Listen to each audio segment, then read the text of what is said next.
How the sanctuary in heaven opens to view the plan of redemption, and revealing the issue of the great controversy between Christ and Satan as manifested in history. Part 1. Beforehand, we have confirmation from the spirit of prophecy on account of the following. The sanctuary in heaven opens to view the plan of redemption, which was announced after the fall, in Eden, bringing us down to the very close of time, and revealing the triumphant issue of the controversy between righteousness and sin. The Great Controversy, page 488, paragraph 2. The question is, why did Mrs. Ellen G. White foresaw in her vision that the sanctuary in heaven will lead us in unveiling the mystery behind the plan of redemption, and also the issue behind the great controversy between Christ and Satan? Is there any marking inside the heavenly sanctuary that will open up the revelation of God's mystery during the days of Revelation 10:7? We begin with the great controversy between Christ and Satan, that was first announced in Genesis 3:15's first gospel, after the fall of man. Note, the first gospel that was announced in Genesis 3:15, in declaring enmity against sin, a distinction between two classes, between the seed of serpent and the seed of the woman, has been revived in the last days through the third angel's message, Revelation 14:9-12, in disclosing enmity between two classes, between those who worship the beast and his image, and those who keep the commandments of God and the faith of Jesus. Question: how the rebellion of Satan on earth during the fall of man in the Garden of Eden was manifested in history. When did it occur? Answer: it occurred 12th heaven's day period from creation, equivalent to year 96 from creation, when Adam was 52 years old. See chart in the background. Another question is there any marking inside the heavenly sanctuary that duplicates the event in history, regarding year 96 from creation, when Adam and Eve fell into sin? We will see through our next charts. The sin code from the Bible as drawn on chart, with regards to Christ's first advent. Christ as our Savior from sin, took upon himself the curse it brought to save us from the power of sin. The word sin through its code, 42, was manifested in history on the event of Christ's first advent.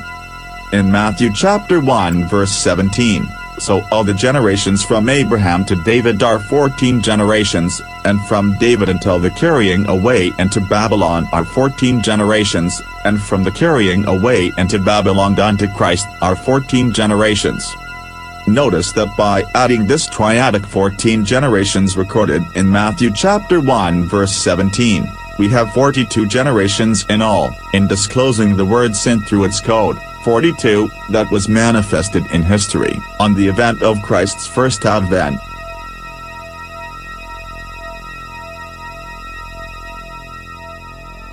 Secondly, the foundation of sin through its code, 42, gave precise landmark of Christ's first advent during the 504th heaven's day period from creation, equivalent to 32 years from creation, namely 32 AD, which lies at the end of the 7th year Sabbath of the 72nd Sabbaths of years from creation. We have located it on chart by applying God's own timetable in Leviticus 25:8. Sabbaths of years from creation, in disclosing the actual heaven's day conversion into earth years, as explained through our next chart. The said tabulation on the event of Christ's first advent as shown in the background, is supported by the writings of Mrs. Ellen G. White from the Spirit of Prophecy. The sin code from the Bible cracked the time barrier bridging heaven and earth, in disclosing to us the actual conversion of the heaven's day period, and its equivalent in earth years. But how to be able to locate the actual conversion of each creation day period in Genesis, that corresponds to one heaven's day period equivalent to 8 years on earth? Answer: through God's own timetable in Leviticus 25:8, 7 Sabbaths of years, at the space of 49 years each 7 Sabbaths of years. See conversion as disclosed on the left bottom portion of the chart in the background. Through this accurate heaven's day period to earth years conversion, by applying God's own timetable in Leviticus 25:8, we have outlined the 6,000-year chronology from creation, that is perfectly aligned with all the recorded genealogies in Genesis.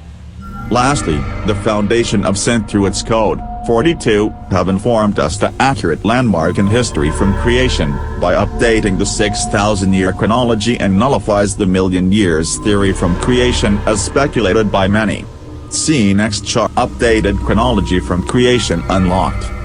Here we have posted chart number 31A from the book The Last Bible Code in disclosing the updated chronology from creation until the year of the flood during the antediluvian world, that is accurately in line with all the genealogies recorded in Genesis.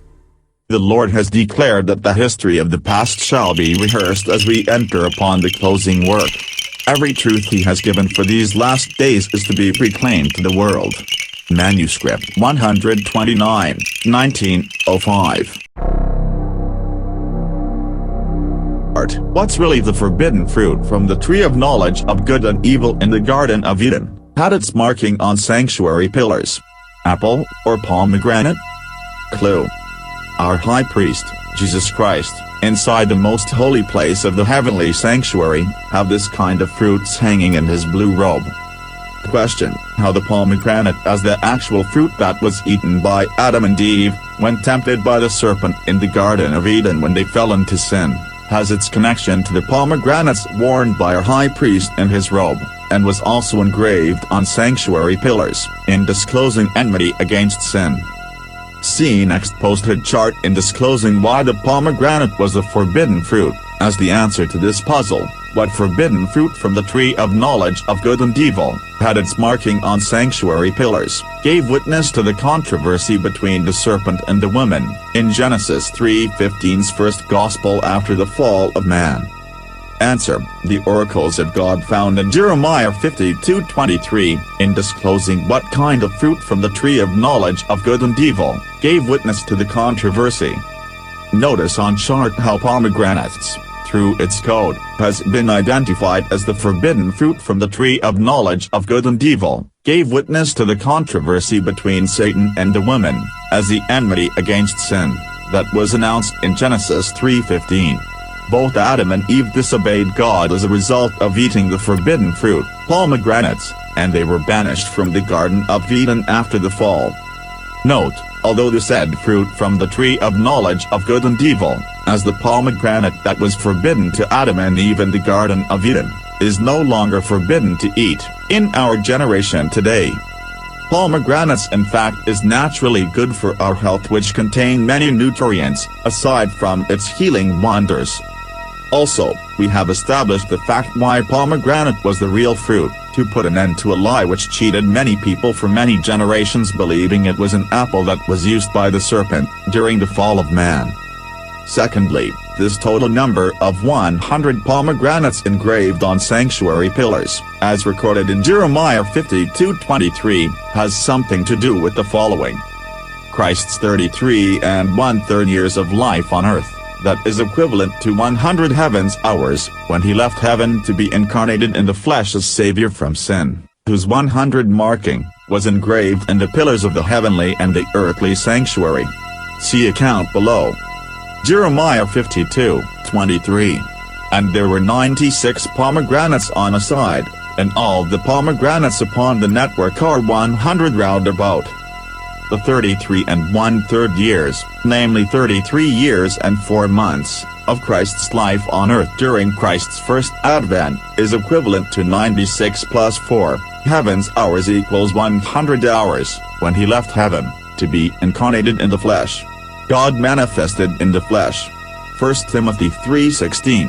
This 96 plus 4, equals 100 heavens hours, when he left heaven to be incarnated in the flesh as Savior from sin.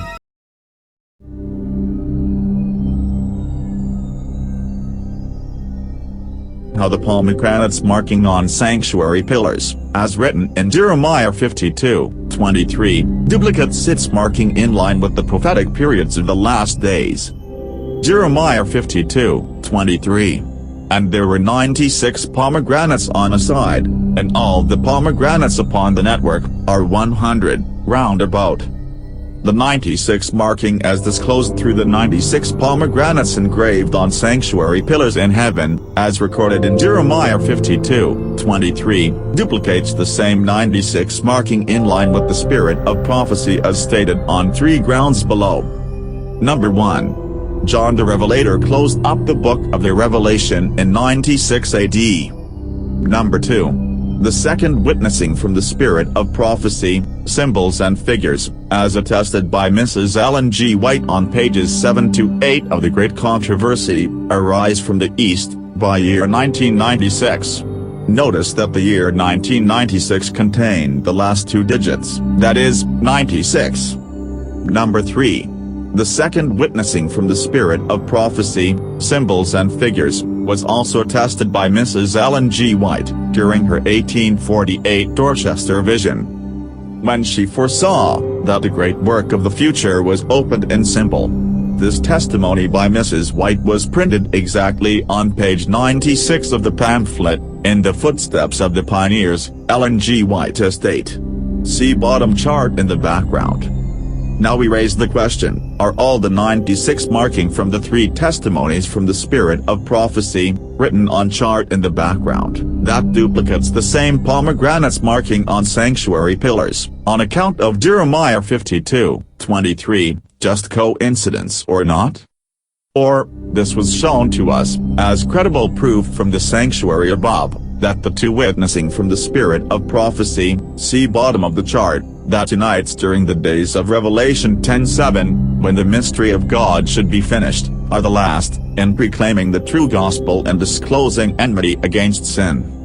The first gospel that was announced in Genesis 3:15, in declaring enmity against sin, a distinction between 2 classes, between the seed of serpent and the seed of the woman, has been revived in the last days through the 3rd angel's message, Revelation 14:9-12, in disclosing enmity between 2 classes, between those who worship the beast and his image, and those who keep the commandments of God and the faith of Jesus. Revelation 18:1 message from the east, later unites with the 3rd angel's message from the west, whose union constitutes the final warning message in declaring enmity against sin.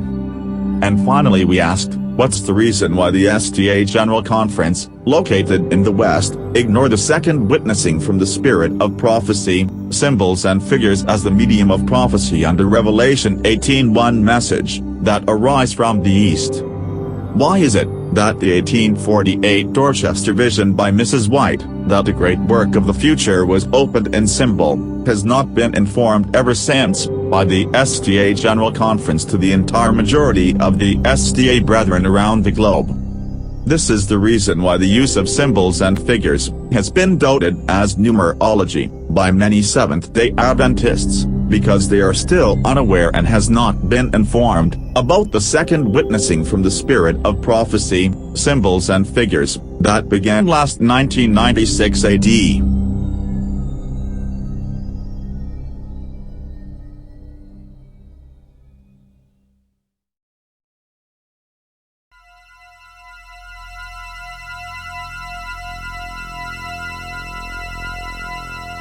What was lost from the foundation of God's government of love in heaven? There are 7 spirits of God sent forth into all the earth. Revelation 5:6.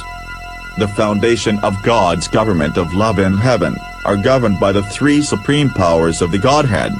The perfect system of 8, a never-ending stream of love flowing from the Father to the Son in a never-ending cycle, the symbol of infinity, was formerly the condition in heaven governed by the 3 supreme powers of the Godhead, and all the inhabitants of heaven, including the archangels and angels.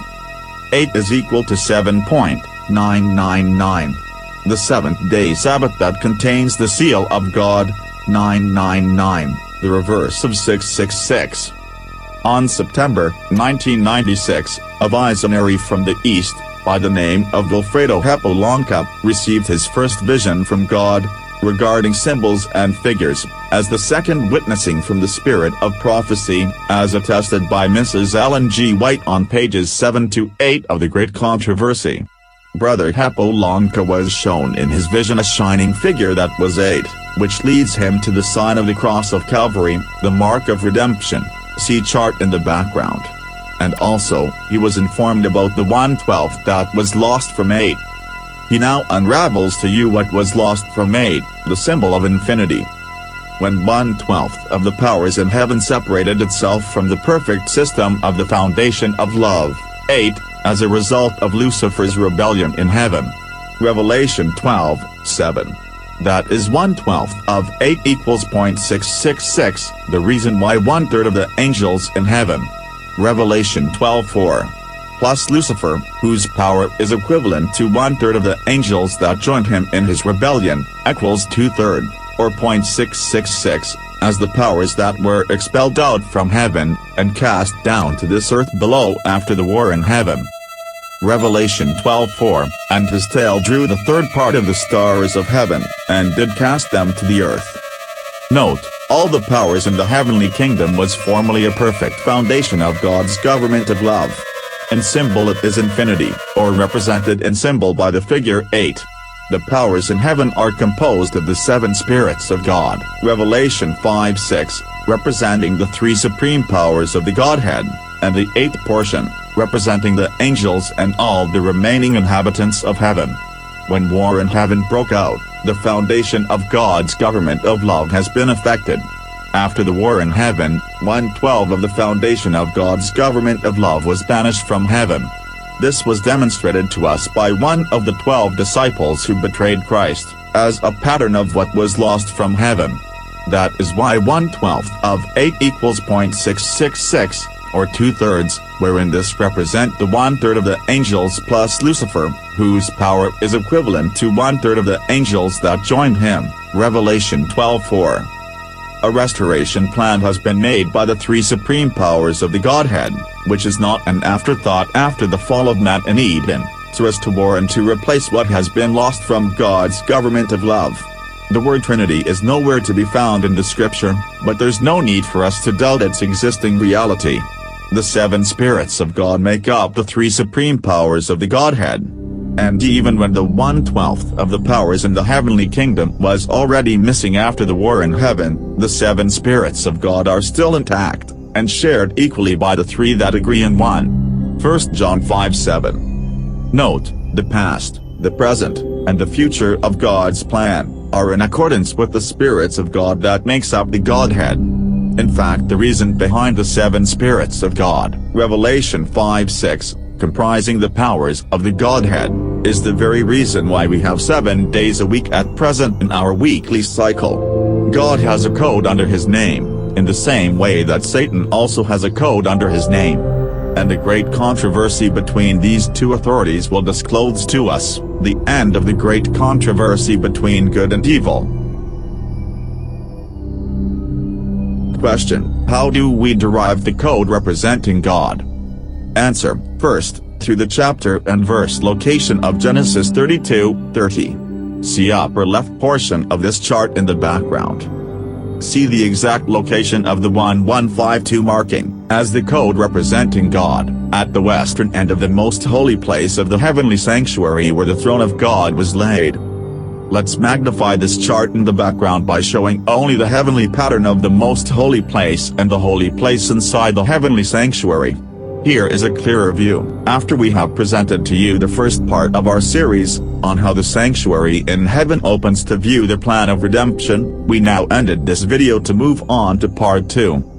Here is an outline of our next review in part 2. Number 1. The origin of sin. Number 2. The war in heaven, as the first rebellion of Lucifer against God. Number 3. Unveiling the mark of the beast, that duplicates the mark of Lucifer's rebellion in heaven. Number 4. Redemption by Christ, counteract the rebellion by Lucifer. Number 5. How Satan counterfeits Christ's ministry in the heavenly sanctuary. Number 6. The great controversy between Christ and Satan. Number 7. What law contains the seal of the living God? So please don't fail to watch on YouTube channel, this title. How the sanctuary in heaven opens to view the plan of redemption, and revealing the issue of the great controversy between Christ and Satan as manifested in history. Part 2. Thanks for watching. God bless us all.